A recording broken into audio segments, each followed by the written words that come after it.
with the upcoming release of the 2023 animated film Spider-Man Across the Spider-Verse. I thought we'd go ahead and take a look back all the way to 2018 when the first film came out, Spider-Man Into the Spider-Verse, which I just got done watching for yet another viewing. And I thought it'd be a perfect opportunity to review this film before we go ahead and speak about the sequel that's releasing. So with that being said, guys, let's go ahead and talk about this movie. Let's get into the review. Let's go.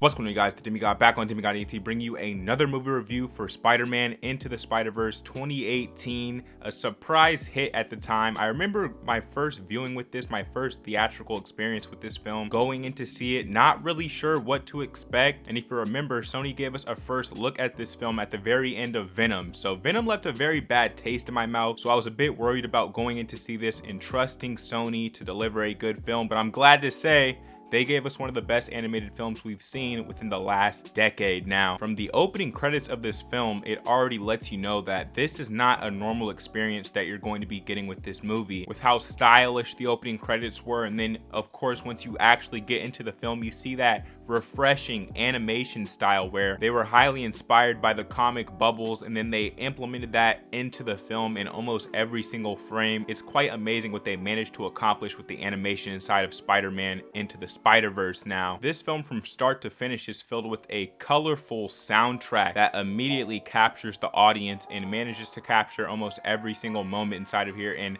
managed to deliver some really iconic scenes, and at the time turned some pretty good records into hit songs after the success of this movie. Of course, the main highlight being Sunflower with Sway Lee and Post Malone, right? And so when we get into the character of Miles Morales, which, by the way, this is our very first time seeing this character on the big screen, I believe, and right when you meet this character, you're introduced to his family dynamic, to this relationship that he has with his mother and his father, being a kid, you know, going off to college, going off to school, and you feel the tension there between him and his dad, which the movie touches on throughout the entire film, which I really appreciated it because there's so many nuances inside that relationship with his father, and now him being, you know, a later teenager is kind of messing with that dynamic, as I'm sure a lot of people have experienced. Now, of course, we get that great scene of his father disciplining him when he drops him off at school. He makes him say that he loves him too, as you always should. Make sure to tell your parents that you love them too. And just in that moment, you could tell so much about this characters and about this film, because you know that there's going to be a sense of levity here.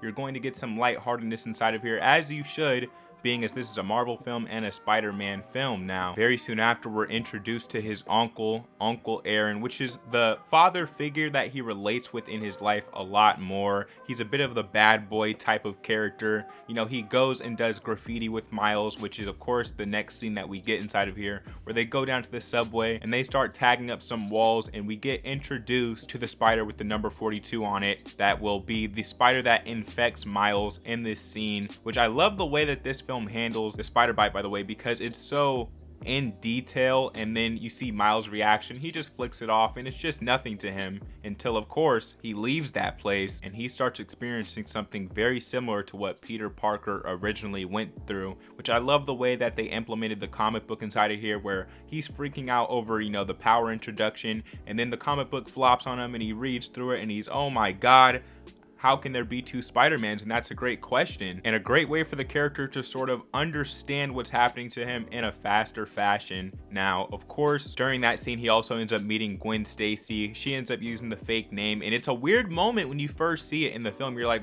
what exactly is this movie trying to do? What exactly is going on here? But later in the film, of course, it's established that that is Gwen Stacy, and I love the way that they implemented her character, how she's sort of spying on him in the school and just seeing what's going on. Now, that leads him going back down into the subway station to find that spider, and when he does, he ends up running across the real Spider-Man, Peter Parker, who happens to be fighting Green Goblin at the time. And the way that they designed Green Goblin in this film is unlike anything I've ever seen. He's so huge and monstrous, and it's a crazy take on the character. Honestly, I prefer the classic take to Green Goblin, but it was an interesting thing to see, and I like that they took the opportunity to give us a different look on the character. Now, it starts getting crazy, of course, because we see Prowler come in here and start fighting Spider-Man, and then we see Kingpin overseeing the whole thing and messing with the collider, which of course ends up going off, and it leads us to that brutal scene of Spider-Man just laying there defeated, and even in his death, he was still showing his spirit. He was still showing his will to not give up, saying how, you know, he always recovers from things like this.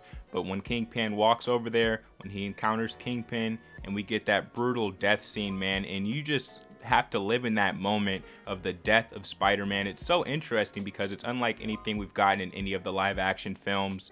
And I like that that movie was able to have that moment inside of here now. That moment also leads Miles to feeling some sort of responsibility. It almost feels like a responsibility to step up and to take this mantle of Spider-Man, which of course is big shoes to fill. He ends up going to get, you know, the gimmick outfit, the costume, where we get our Stan Lee introduction. I thought this was the perfect moment to introduce Stan Lee into this universe, into this world of the Spider-Verse. And he gives that amazing line of "it always fits eventually," which comes back around later in the film. Of course, now, soon after, we are introduced to the multi-dimensional Spider-Man, Peter B. Parker, I believe this film likes to call him inside of here. Now, he's a Spider-Man that's over the hill, that's kind of had his heyday. He got to have his life with Mary Jane, but now he's in his later 20s. It sort of fell apart. He's looking very rough in the midsection, and he's sort of not in a good place in Spider-Man's life when he's pulled into this universe. And again, it just shows the level of nuance inside of this film of getting to see so many different versions of this character in different stages of their life. And it's at this point in the movie that you start to almost zoom out and realize, oh man, this film is going to be a lot bigger than I originally thought it was going to be. As Miles' personal experience and personal origin story that we were going on the ride with there is suddenly, you know, it's so much more grand scope, and I really like that inside of here. But that's not the only time this movie expands. Now, when these two end up agreeing to go on the mission and they go off to that lab scene, we get one of the best scenes, if not my favorite scene in the entire film, when they break into the Kingpin's lab where they need to pull the information off the drive, and they end up running into that scientist, and you're sort of going, you know, who is this character supposed to be? She's sort of interesting, and because this character was gender switched, you don't even have the thought in your mind that this could be Dr. Octavius, which it ends up being inside this reality. And when you find that out, man, again, an amazing moment inside of the film. More fan service where you run into this Spider-Man villain that is one of the most popular inside of Spider-Man's rogues gallery, and just manages to keep you on your toes in every single moment, because there's always something new being pulled into the film that you didn't even think of before you watched that scene, which this movie gives you another instance of, because directly after you get Spider-Gwen, she makes her reveal, and then you're, oh, that was Gwen Stacy, which if you were really paying attention, you would have caught on by now that that was Gwen Stacy. But I also love how every time these characters are introduced, you sort of go through the Spider-Man origin story once again, but for this specific dimension of Spider-Man, and it really manages to flesh out and make you care about all of these characters being pulled into the screen, even Kingpin, because by this point in the film we get that Kingpin backstory where he's fighting Spider-Man and his wife freaks out, takes his child away from him, and while they're fleeing from the scene, they end up getting hit by a car. A very crushing moment inside this film, and right in that moment you understand exactly why Kingpin is doing what he's trying to do. He's trying to dimensionally pull in his family from another reality, which of course is the perfect explanation for why a man would potentially destroy his universe, his reality, his dimension, right? Now, another great moment inside of this film, Aunt May, when they introduce Aunt May, and you get that great moment between Peter B. Parker and Aunt May, because his Aunt May passed away, and the Aunt May and Miles universe, you know, her Peter passed away. So it's just a great moment between the characters, and then they go into the spider lair, and you get the spider cave, so many different outfits, so many Easter eggs, and so much fan service chock full inside of this scene, from the suit, from the games inside of this movie. Amazing, man, absolutely amazing what they managed to do with this. And again, when you think that's it, the movie expands and zooms out even more, and we're introduced to even more multi-dimensional characters, from the Spider-Man Noir, which is one of my personal favorites, voiced by Nick Cage himself. And we also get the anime Spider-Man from the future. I'm a big anime fan, so I really love the character design there. And then we also get the cartoon pig Spider-Man. That was a weird introduction, not my favorite, but I like that the movie went for it, just fully went for it inside of here. And when Miles doesn't know who to turn to in his moment of doubt, he goes to his uncle that he's always been able to rely on, that figure, Uncle Aaron, who was of course revealed to us very shortly after as the Prowler. Now, if you already know who this character was, you know Uncle Aaron is the Prowler. That's very obvious to you. But if you don't know that and you go in and see this movie, that's an amazing twist. Yet another amazing twist inside of here, where we get that great fight scene at Aunt May's house and they're all fighting in the living room. So many super villains and superheroes, a crazy scene. But then the movie slows down a bit, gives us yet another heartbreaking scene between the Prowler and Miles Morales, where he backs off. You know, that's his one weak point, is his nephew inside of here. But when Kingpin sees that hesitation, he just immediately murks him. He's sitting there watching the whole thing.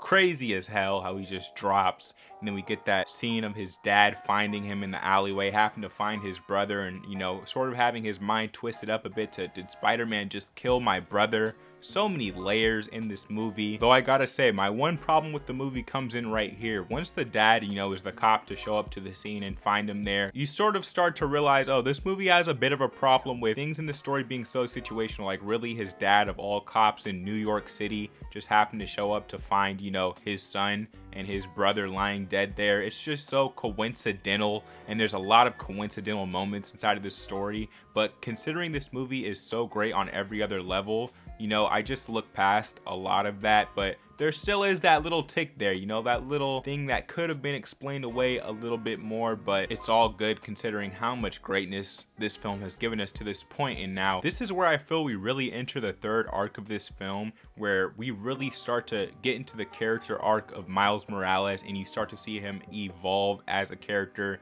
not just physically, but also you know, emotionally and mentally. And we get that scene where he discovers his electricity powers, and then of course where he goes and he builds his own spider suit, and we get that amazing black and red suit. I love Miles Morales' suit, the way they designed it inside of here, and I also like that they implemented it into the game, into the PS5 game. That was dope too. And yeah, you just go on this journey with this character, and it's amazing to see him evolve. I'm curious to see what they're going to do in the next film with his character evolution. I hope he does have another arc inside of there. I guess I'll see after doing this review. But just as this film opened with the collider scene, it ends with the collider scene, which is a bit poetic, and I like that they did that. Of course, Kingpin finally taking his chance to get his family back yet again now that the collider's up and working, and we get yet another great fight scene between all of these characters. We get the multi-dimensional spiders returning home to their family, and a great moment between Peter B. Parker and Miles as he lets him know, you know, this is my hero moment. I'm prepared for this moment, and you go back home, you be with your family, you save your universe. I'm here to, you know, save mine and take on Kingpin. And we get a great fight scene because Kingpin in this universe, bro, I don't know what steroids or what they had Kingpin on inside of this film, but bro, he is gigantic, and he's a real problem inside of here because he was whooping Spider-Man. Not only did he kill the one earlier, but now he's whooping Miles through this entire fight up until his powers come in. And then we get that finale now. I thought the finale with his father was fantastic, how they're sort of mending that relationship and trying to dissolve that tension there between them and kind of getting closer together while mourning Uncle Aaron, of course, a family member that they both valued very much, though had a different point of view on. And by the end of this film, you get the most expansive Spider-Man movie we've seen up to that point, that being 2018. Of course, we've gotten the live action No Way Home since then, but even that wasn't as expansive as this film. It didn't bring in as much as this movie did. It didn't experiment and try out so many different crazy ideas that just happen to work inside of here because I think animation really allowed for that to happen. And you get emotional moments and characters that just have so much heart with a lot of fan service and attention to detail. Still one of the best animated films we've ever seen up to this point. A story that's a bit convenient and coincidental at times, but overall it's a hell of a ride, man, and a master class in animation. And with that being said, guys, I think I'm gonna go ahead and drop the official rating for Spider-Man Into the Spider-Verse. I'm gonna go ahead and give this film a 9 out of 10. It gets the 9 out of 10. Damn near perfection when it comes to movie making. And I really liked the experience of walking in here not knowing what I was going to expect and just seeing this bonkers movie that happened to work on so many levels. And I really appreciate that out of Sony, considering they've been dropping so many terrible live action films. It's nice to get a good film out of them. And of course, I'm excited to go in and see the sequel, Across the Spider-Verse. That review should be dropping directly after this one. I'm actually about to leave to go see it right now, so I gotta go, guys. But I hope you appreciated the video. I hope you appreciated the movie review. Those are my thoughts on this film. Let me know your thoughts down in the comment section down below. If you don't know what I do here on Demigod, you do commentaries, reactions, and reviews. If you're listening to that in the right place, man, hit subscribe. Hit the like button. I drop multiple videos a week on the channel. You can expect out of me if you don't already know. And the Demigod, the chosen one here on Demigod ENT. And I'm out of this thing, and I'll catch you on the next video. Peace.